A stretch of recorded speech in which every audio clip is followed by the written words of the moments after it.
तो ये कहानी है कॉल्ट नाम की एक लड़की की। एक स्टंटमैन जो मूवी में हीरो के बदले स्टंट करता है। काफी ऐसे से वो हॉलीवुड के मशहूर हीरो टॉम के साथ ही काम कर रहा था, क्योंकि उसका फेस कट बहुत ज्यादा टॉम से मैच करता है। वैसे भी उसके मूव्स, उसके स्टंट्स कमाल के थे। कभी दूसरा शॉट लेने की जरूरत ही नहीं पड़ती थी। उसकी यही परफेक्शन टॉम की एक्शन मूवीज हिट कर देती थी, इसीलिए तो उससे बहुत लोग जेलस भी थे। यही मूवी के सेट पर हम जॉडी से भी मिलते हैं, कॉल्ट की पार्टनर। बहुत ही जल्द ये लोग शादी करने वाले हैं। जॉडी फिलहाल तो एक कैमरा वुमन है, लेकिन उसके ख्वाब बहुत बड़े बड़े हैं। एक बहुत बड़ी हॉलीवुड की डायरेक्टर बनना चाहती है, जिसके लिए उसे सबसे ज्यादा सपोर्ट टॉम ही करता है। इन शॉर्ट, इन दोनों की लाइफ परफेक्ट चल रही है, लेकिन किसी की भी लाइफ इतनी परफेक्ट, इतनी स्मूथ चले, ये तो पॉसिबल ही नहीं। ऐसा ही एक पूरा फेस आया कॉल्ट की भी लाइफ में। रूटीन के मुताबिक एक दिन वो टॉम के लिए स्टंट परफॉर्म करता है, जिसमें उसे किसी ऊंची बिल्डिंग से जंप करना थी। हमेशा की तरह एक ही बार में वो परफेक्ट शॉट दे चुका था, लेकिन टॉम को वो शॉट पसंद नहीं आया। वो कॉल्ट से दोबारा इसी स्टंट को करने को कहता है, पर इस मरतबा सेट में कोई प्रॉब्लम थी,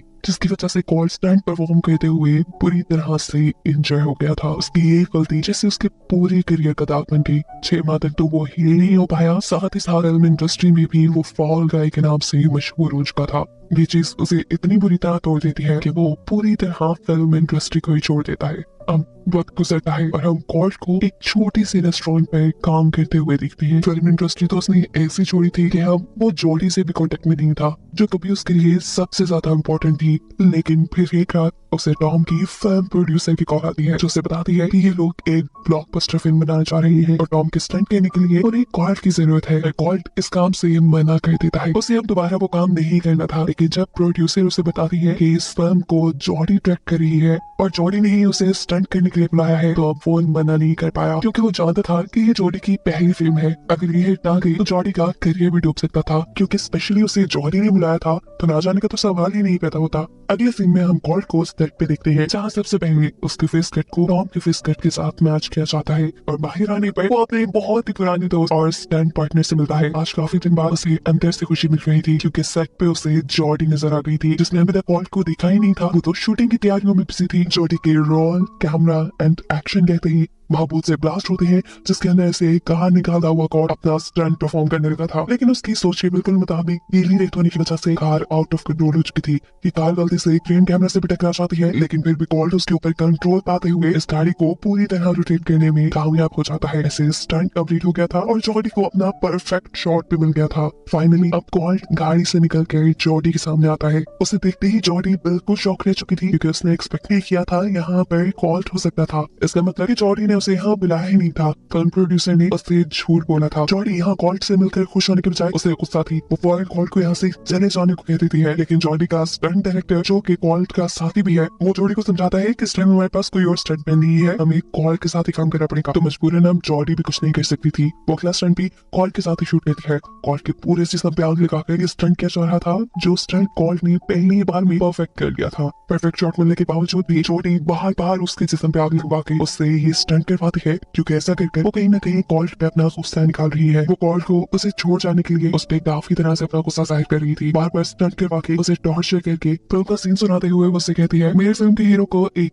एलियन से प्यार हो गया है। वो तो साथ रहने की किस्में भी खा चुकी है और एक दिन एक एक्सीडेंट पे पूरी तरह जख्मी हो जाता है और उस एक्सीडेंट के बाद गायब भी। अब वो एलियन का पार्टनर कंफ्यूज है। वो समझ नहीं पा रहा कि क्या एलियन झूठा था, धोखेबाज था, या उसकी मजबूरी थी। तुम बताओ कि क्या सिचुएशन हो सकती है। कॉल्ट को ये सभी बातें सुनकर बहुत बुरा फील हो रहा था, लेकिन जॉडी भी अपनी बातों से रुकती नहीं। वो कॉल्ट से कहती है, बताओ अगर एलियन से सबकी रीजन पूछी जाए तो वो अपने आप को सही कैसे दे रहेगा। इस मरतबा कॉल्ट बोल पड़ता है। वो कहता है, हो सकता है कि वो एलियन पछतावे में जी रहा हो सकता है कि उसे ऐसा लग रहा हो कि उसने अपने पार्टनर को खो दिया, अब वो कभी उससे मिल नहीं सकता। ये भी हो सकता है कि अब वो पार्टनर कमजोर एलियन के साथ रहना ही ना चाहे। ये सारी बातें करके जॉडी का गुस्सा थोड़ा ठंडा हो गया था। वो फाइनल शॉट लेती है, उसके बाद पैकअप हो जाता है। कॉल्ट जाता है अब फिल्म के प्रोड्यूसर के पास। वो प्रोड्यूसर से पूछता है, आपने मुझसे झूठ क्यों बोला? जॉडी ने तो मुझे यहाँ नहीं बुलाया था, तो मुझे यहाँ बुलाने की जरूरत क्या थी? तब प्रोड्यूसर अपना मुंह खोलती है और कहती है कि तुम्हें यहाँ बुलाने का एक खास मकसद है, सिर्फ स्टंट्स नहीं। असल में टॉम ड्रग्स की वजह से बहुत ही बुरे लोगों के हाथ लग गया है और काफी दिन से तो वो गायब है। कॉल कहता है, तो इसमें मैं क्या करूं? पुलिस के पास जाओ ना। प्रोड्यूसर जवाब में कहते हैं, नहीं, हम पुलिस के पास नहीं जा सकते, क्योंकि अगर पुलिस के पास हम गए तो हर जगह टॉम के गायब होने की खबर फैल जाएगी और ये हम अफोर्ड नहीं कर सकते। हम बजट से ज्यादा पैसा लगा चुके हैं और अगर टॉम के गायब होने की खबर फैल गई तो सभी फाइनेंसर्स पैसा लगाना बंद कर देंगे और ऐसे जॉडी की फिल्म भी बंद हो जाएगी। साथ ही साथ मैं भी तबाह हो जाऊंगी। कॉल्ट प्लीज, हमें तुम्हारी मदद की जरूरत है, तो किसी भी तरह टॉम को ढूंढ के हमारे पास ले आओ, लेकिन प्लीज पुलिस को इसमें इन्वॉल्व मत करना। इस मर्तबा पे कॉल्ट सिर्फ जॉडी के लिए ही माना था, इसलिए प्रोड्यूसर उसे टॉम के ही एक घर की की दे देती है। कॉल्ट की पकड़ता है और जाकर अपनी कार में बैठ जाता है। इस जगह से जाने से पहले उसे अपने और जॉडी के एक साथ बिताए सारे ही हसीन लम्हे याद आ रहे थे। वो अच्छा टाइम जो इन दोनों ने एक साथ स्पेंड किया था। मुझसे प्यार करते कहते कॉल्ट रोने लगा था और तब यहाँ पर जॉडी आ जाती है जो उसे रोता देख चुकी थी। मुझसे कहती है पता नहीं क्यों रो तुम रहे हो और अच्छा मुझे लग रहा है। ये कहने के बाद उसके साथ वाली सीट पे आकर बैठ जाती है। कॉल्ट यहाँ उसे समझाने की कोशिश करता है, जॉडी मैंने तुम्हें धोखा नहीं दिया, मैंने जब भी तुमसे माफी मांगने की कोशिश की मैं उतनी हिम्मत ही नहीं बना पाता था, मेरे मुंह में माफी वाले लफ्ज आते ही नहीं थे, मैं कैसे तुम्हारे सामने आता, कैसे तुमसे माफी मांगता। जॉडी से कहती है अरे छोड़ो, मैं तो सिर्फ यहाँ ये कहने आई थी कि जब तक तुम यहाँ हो बिल्कुल प्रोफेशनल्स की तरह रहना, कोई भी उठपटांग की हरकत करने की जरूरत नहीं है। ये कहते ही वो कार से उतर कर चली जाती है। कॉल्ट जब टॉम के घर जाता है अचानक पीछे से उसके ऊपर कोई हमला कर चुका था। कॉल्ट एक स्टंटमैन होने की वजह से बड़ी ही आसानी से अपने आप को बचा लेता है। लड़की से पूछती है कौन हो तुम और यहाँ कैसे आई। कॉल्ट उसे अपना तारुफ कराता है कि मैं एक स्टंटमैन हूँ और मैं टॉम को ढूंढते हुए यहाँ आया हूँ। टॉम को तो वो खुद भी इतने टाइम से ढूंढ रही थी। वो यहाँ कॉल्ट को एक क्लू देती है। टॉम अक्सर ड्रग्स लेने के लिए क्लब के अंदर आदमी से मिलता था जिसके पूरे सर पे लेपर्ड की टैटू है। कॉल्ट बिल्कुल टाइम वेस्ट नहीं करना चाहता था। वो जल्दी से क्लब में जाकर उस आदमी से मिलता है जो यहाँ कॉल्ट से कोई भी बात करने के बजाय उसे ड्रिंक में मिलाकर एक ड्रग पिला चुका था। इस ड्रग के असर में कॉल्ट अपने ऊपर से कंट्रोल खोते हुए इसी ड्रग डीलर के सारे आदमियों को पीटने लगा था। इससे पहले कि वो ड्रग डीलर को भी पीट देता, ड्रग डीलर भागते हुए क्लब से बाहर आकर एक टैक्सी में बैठ के वहां से जा चुका था। कॉल्ट भी एक साइकिल चलाकर उसका पीछा करता है और नशे में उसे पता ही नहीं चलता कि उसका ड्रग डीलर की टैक्सी से एक्सीडेंट हो जाता है। कॉल्ट को यहाँ कुछ हुआ नहीं था, लेकिन टैक्सी ड्राइवर अपनी टैक्सी रोक चुका था।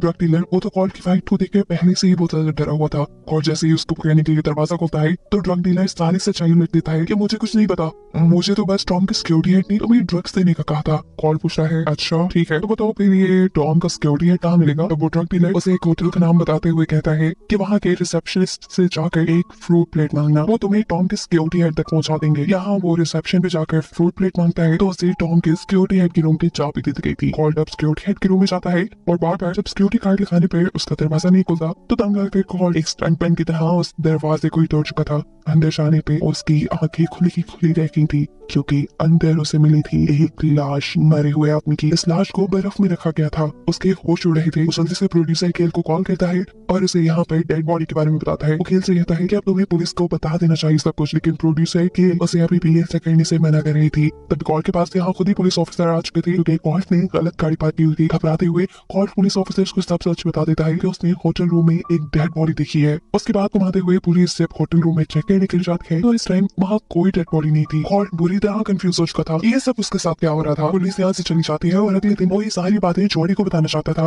लेकिन जॉडी उसे अपने शॉट के लंबे शेड्यूल में डाल चुकी थी। जॉडी को भी एहसास हुआ था कि उसने पूरा दिन कॉल्ट को इग्नोर किया, इसलिए वो रात को कॉल्ट को एक पार्टी का इन्विटेशन देती है। जबकि दूसरी तरफ कॉल्ट के पास आती है प्रोड्यूसर, वो से ट्रेन के टिकट देते हुए कहती है तुम्हें फौरन यहाँ से निकलना होगा। कॉल्ट किसी को भी बताए बगैर यहाँ से निकल जाओ वरना तुम्हारे साथ बहुत बुरा होगा। लेकिन कॉल्ट इस मर्तबा की बात मानने को तैयार नहीं था। इस सेट पर उसे टॉम की पर्सनल असिस्टेंट भी मिल जाती है। कॉल्ट उसे पकड़ लेता है, उससे सारी सच्चाई जानना चाहता था, लेकिन ज्यादा कुछ इस लड़की को भी नहीं पता था। इस लड़की के पास सिर्फ टॉम का मोबाइल था। वो लड़की कॉल्ट को बताती है कि ये मोबाइल टॉम का सिक्योरिटी हेड मुझसे लेना चाह रहा है, लेकिन मैं किसी को नहीं दूंगी तब तक जब तक मुझे इस फिल्म में प्रोड्यूसर का क्रेडिट नहीं मिलेगा।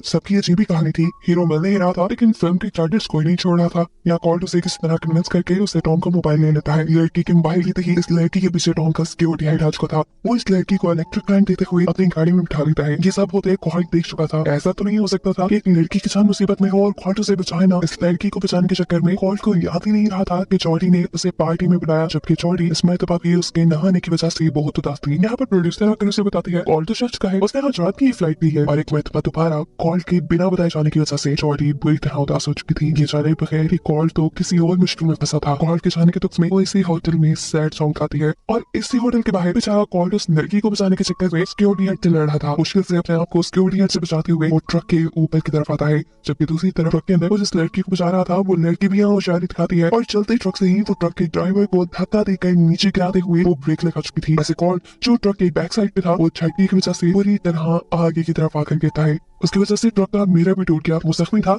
लेकिन वो किसी चीज का ख्याल नहीं करता और जल्दी से होटल में पहुंचता है जहाँ जॉडी की पार्टी चल रही थी। लेकिन वहाँ जाकर वो दिखता है कि सब लोग वहाँ से जा चुके हैं। लाचार वो यही होटल में बैठ गया। यहाँ उसे उसका फ्रेंड मिलता है, उसका स्टंट पार्टनर, जिसे वो टॉम के गुमने के बारे में सारी कहानी बता देता है। साथ में स्टोरी भी कि उसने कितनी मुश्किलों से लेकर टॉम का फोन हासिल किया है। अब ये दोनों सोच रहे थे कि इस फोन को कैसे खोला जाए। कॉल याद आता है कि टॉम को भूलने की बीमारी है, इसलिए वो हर चीज छोटी छोटी चिट्स पर लिखकर अपने घर में चिपका देता था। जरूर उसने अपना फोन का पासवर्ड भी अपने घर में चिपकाया होगा। बिना वक्त जाए कि ये दोनों टॉम के घर जाते हैं और इन्हें वहाँ बहुत सारी चिट्स के दरमियान में एक चिट पर टॉम के मोबाइल का पासवर्ड मिल जाता है। लोग उसके मोबाइल को अनलॉक करते हैं और मोबाइल के अंदर वीडियोस देखना शुरू करते हैं, जहाँ एक वीडियो में साफ साफ ये नजर आ रहा था टॉम ने नशे की धुत हालत में अपने ही एक स्टंटमैन को खुद ही मार दिया था। इसी की लाश तो उसने होटल में दिखी थी। कॉल्ट और कॉल्ट के फ्रेंड ये वीडियोस देख रहे थे कि न्यूज में भी उसे स्टंटमैन के मरने की खबर आ जाती है और स्टंटमैन का मर्डर हुआ था और आखिरी मरतबा उसके रूम से निकलते हुए कॉल्ट को ही देखा गया था। कॉल्ट तो खुद शौक था। इसी मर्डर की खबर तो उसने पुलिस को दी थी, लेकिन सब लोग उसी पे यकीन करते हैं जो दिखता है।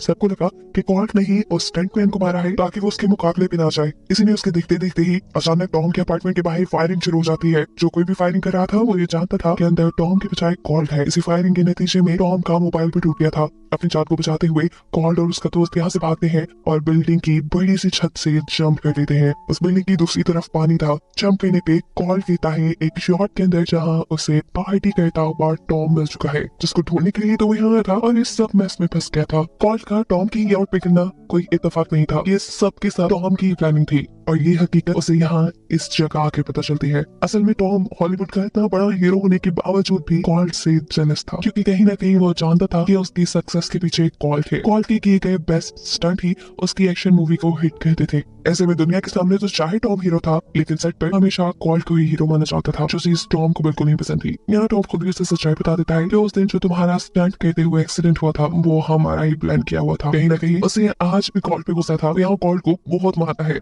और इसे कहता है, देखा तुमने मेरे दूसरे स्टंट पैन का क्या हाल किया। तुमसे तो मैं जेलस था, लेकिन उसने तो मेरा करियर ही तबाह कर दिया। उसने इस सब में बात मिला दी कि मैं अपने स्टंट्स खुद नहीं करता। देखो ना मेरी कितनी बेइज्जती हुई, और इसी बेइज्जती का बदला लेने के लिए मैंने उसे मार डाला। उससे में मैंने इतना बड़ा काम तो कर दिया, लेकिन फिर मुझे एहसास हुआ कि अब तो मेरा करियर ही तबाह हो जाएगा। एक नई फिल्म भी चल रही थी, उस पर इतना पैसा भी लग गया था। मैंने प्रोड्यूसर को सारी बात बता दी और फिर प्रोड्यूसर ने ये सारा मैं संभालने के लिए तुम्हें यहाँ बुलाया। तुम्हारा मेरे अपार्टमेंट में आना, वहाँ से एक क्लब जाना, फिर होटल जाना, मेरी असिस्टेंट से मिलना, सब कुछ हमारा प्लान किया गया था और बेचारे तुम फिर फंस ही गए। वो कॉल से कहता है, तुम्हें क्या लगा जॉडी को इतनी जल्दी डायरेक्टरशिप मिल गई? उसे भी इस मूवी का डायरेक्टर हमने बनाया ताकि उसके नाम पे तुम्हें हम यहाँ पे बुला सके। पहले कभी तुम्हारा सेट पे फेस स्कैन हुआ नहीं ना, लेकिन इस मरतबा हम फेस स्कैन कर रहे थे तुम्हारा, ताकि मर्डर वाली वीडियो के ऊपर मेरे चेहरे पे तुम्हारा चेहरा लगा कर अदालत में ये सबूत दे कि किलर सिर्फ तुम ही हो।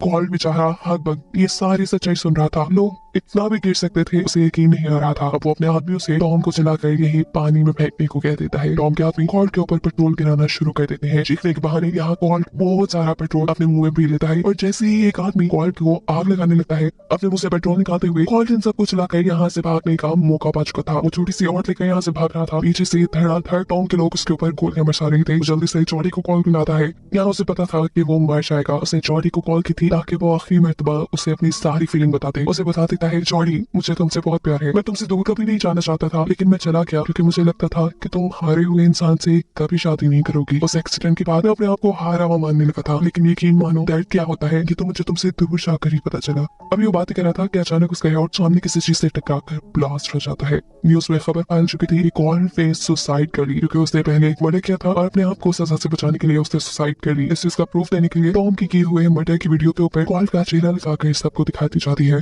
कॉल्ट के मरने की खबर अब जॉडी को पूरी तरह तोड़ चुकी थी। वो अपने रूम में बैठी कॉल्ट की वीडियोस देखती रो ही रही थी कि तभी अचानक उसके रूम में कोई आ जाता है। जॉडी फौरन से उठकर उसे मारने की कोशिश करती है, लेकिन यहाँ पर जो कोई भी था वो उसे रिलैक्स करके अपना एलियन वाला सूट अपने ऊपर से उतारता है। जॉडी हैरान थी कि ये कॉल्ट है। असल में पानी में गिरकर मरने वाली वो सारी गेम कॉल्ट ने खेली थी अपने आप को बचाने के लिए। जिस टाइम उसकी और ब्लास्ट हुई वो पानी में जम कर चुका था और पानी से तैरते हुए अब वो जॉडी के पास भी आ चुका था। वो जॉडी को सारा सच बता देता है कि उसने कोई मर्डर नहीं किया, उसे तो फंसाया गया है। उसे यहाँ प्रोड्यूसर ने बुलाया था और वो सारे मर्डर टॉम ने किए हैं। और जो वीडियो की वीडियो दिखाई जा रही है वो भी एडिटेड है। वो टॉम की वीडियो है जिसमें मेरा फेस लगाया गया है। अभी कॉल्ट उसे सारा सच बता ही रहा था कि दोबारा जॉडी के कैबिन में नॉक होता है। इस टाइम प्रोड्यूसर यहाँ थी। जॉडी जल्दी से कॉल को छुपा देते हैं। प्रोड्यूसर जॉडी को ये बताने आई थी कि टॉम फाइनली वापस आ चुका है। ये लोग फिल्म की शूटिंग कंटिन्यू कर सकते हैं, लेकिन हाँ अब ये लोग वो कार वाला स्टंट सीन नहीं करेंगे क्योंकि उनके लिहाज से तो दोनों स्टंट मैन मारे जा चुके थे। जॉडी उसकी बातों का कोई जवाब नहीं देती। उसके जाने के बाद वो अंदर आती है। उसका दिल नहीं मान रहा था कि अब वो टॉम के साथ शूटिंग करेगी, पर कॉल्ट उसे समझाता है तुम्हें ये रोकना नहीं चाहिए, तुम्हारे करियर का सवाल है। वैसे भी फिल्म की शूटिंग के दौरान हमारे पास बहुत से ऐसे मौके आ सकते हैं जब हम टॉम से उसका कन्फेशन ले लेंगे।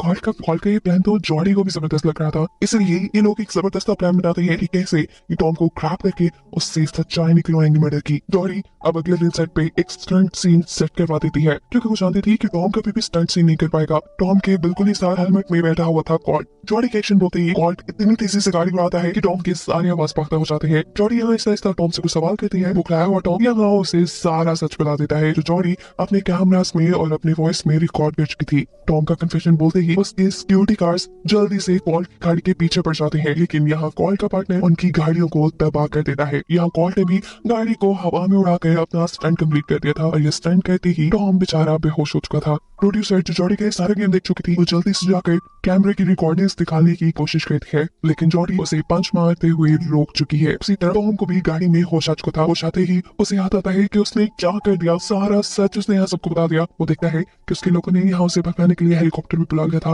वो भागते हुए अपने हेलीकॉप्टर में जा बैठता है। अब प्रोड्यूसर भी लड़ते हुए जॉडी से सारे सबूत लेने में कामयाब हो चुकी थी। वो भी जाकर हेलीकॉप्टर में बैठ जाती है और हेलीकॉप्टर ऊपर की तरफ उड़ने लग जाता है। जॉडी को उसे किसी भी हालत में बचाना था और ये काम सिर्फ कॉल्ट ही कर सकता था। कॉल्ट क्रेन के ऊपर चढ़ते हुए उस हेलीकॉप्टर के ऊपर जंप करने वाला था और ऐसा करने से पहले वो जॉडी से डेट के बारे में पूछता है। जॉडी के हाँ कहते ही वो जल्दी से हेलीकॉप्टर के ऊपर जंप कर चुका था। ये करना उसके लिए मुश्किल तो था, लेकिन नामुमकिन नहीं। हेलीकॉप्टर के अंदर जाते हुए वो इन सबसे लड़ते हुए सारे सबूत वापस हासिल कर लेता है। अब टाइम था उसने हेलीकॉप्टर से नीचे जंप करनी थी, इसीलिए उसका फ्रेंड अपनी कार से एयर मैट्रेस मारते इस हेलीकॉप्टर के नीचे ले आया था, जिसके ऊपर अब कॉल्ट जंप कर चुका था। फाइनली कॉल्ट के पास सारे सबूत थे जिससे वो अपने आप को बेगुनाह साबित कर सकता था। अब तो जॉडी को भी उसकी सच्चाई पे यकीन आ गया था। ये दोनों यहाँ पे एक दूसरे को गले लगा देते हैं और कहानी के आखिरी सीन में हमें दिखाया जाता है कि जॉडी ने ये मूवी कंप्लीट की, लेकिन टॉम के साथ नहीं, किसी दूसरे हीरो के साथ। उसका डायरेक्टर बनने का सबसे बड़ा ख्वाब पूरा हो चुका है। वो और कॉल्ट अब एक साथ अपनी हंसी खुशी जिंदगी गुजार रहे हैं। ये लोग डेट करने के लिए बीच में आए हैं, जिसका प्रॉमिस कॉल्ट ने जॉडी से क्रेन पे चढ़ते हुए लिया था। आज भी ये दोनों बहुत खुश थे और इन्हीं को एक साथ खुश दिखाते हुए मूवी यहाँ एंड हो जाती है।